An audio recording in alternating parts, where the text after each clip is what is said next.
ಜಯ ಶ್ರೀ ದುರ್ಗಾಂಬ. ಗುರು ಪರಂಪರೆ ಅಂದರೆ ಮೊದಲಿನ ದಿನಗಳಲ್ಲೆಲ್ಲ ಅವರ ದೈವಶಕ್ತಿಗೆ ಅನುಗುಣವಾಗಿ ಮುಂದೆ ಬರ್ತಾ ಇತ್ತು. ಅವರಲ್ಲಿ ಒಂದು ದೈವಶಕ್ತಿ ಇದೆ ಅಂದರೆ ಮಾತ್ರ ಅವರಿಗೆ ಒಂದು ಮಠಾಧೀಶರನ್ನಾಗಿ ಮಾಡ್ತಾಯಿದ್ರು. ಒಂದು ಜನರಿಗೆ ಕಾಪಾಡಲಿಕ್ಕೆ ಅಂತ ಅವ್ರನ್ನ ಸೆಲೆಕ್ಟ್ ಮಾಡಿ ಇಡ್ತಾಯಿದ್ರು ಅಲ್ವಾ? ಹಾಗೆ ಅಲ್ಲ ನಡ್ಕೊಂಡು ಬಂದಿರ್ತಾಯಿರೋದು. ಮೊದಲಿನ ದಿನಗಳಿಂದನೂ ಹಾಗೆ ಅಲ್ಲ ನಡ್ಕೊಂಡು ಬಂದಿರೋಂಥದ್ದು. ಆದರೆ ಇವತ್ತಿನ ದಿನಗಳಲ್ಲಿ ಹಾಗಲ್ಲ.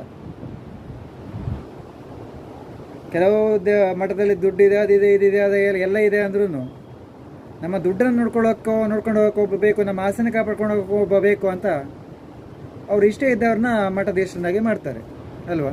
ಎಲ್ಲರೂ ಅಂತ ಹೇಳೋದಿಲ್ಲ, ಕೆಲವರಲ್ಲೇ ಹಾಗೆ ಇದೆ. ಈಗ ಮೊದಲಿನ ದಿನಗಳಲ್ಲೆಲ್ಲ ಯಾಕೆ ಹಾಗೆ ಶಕ್ತಿವಂತರನ್ನೇ ಮಾಡ್ತಾಯಿದ್ರು, ಗುರುಗಳು ಸೆಲೆಕ್ಟ್ ಮಾಡ್ತಾಯಿದ್ರು ಅಂದರೆ ಅವರೆಲ್ಲ ಆರೋಗ್ಯ ಸಮಸ್ಯೆ ಕೂಡ ಆ ಗುರುಗಳು ತಲೆ ಮೇಲೆ ಕೈ ಇಟ್ಟರೆ ಸಾಕು ಕಡಿಮೆ ಆಗುವಂಥ ಶಕ್ತಿ ಅವ್ರನ್ನ ಹೊಂದಿರ್ತಾಯಿದ್ರು ಅಲ್ವಾ? ಅದರಿಂದ ಸೆಲೆಕ್ಟ್ ಮಾಡ್ತಾಯಿದ್ರು. ಏನಂತಾರೆ?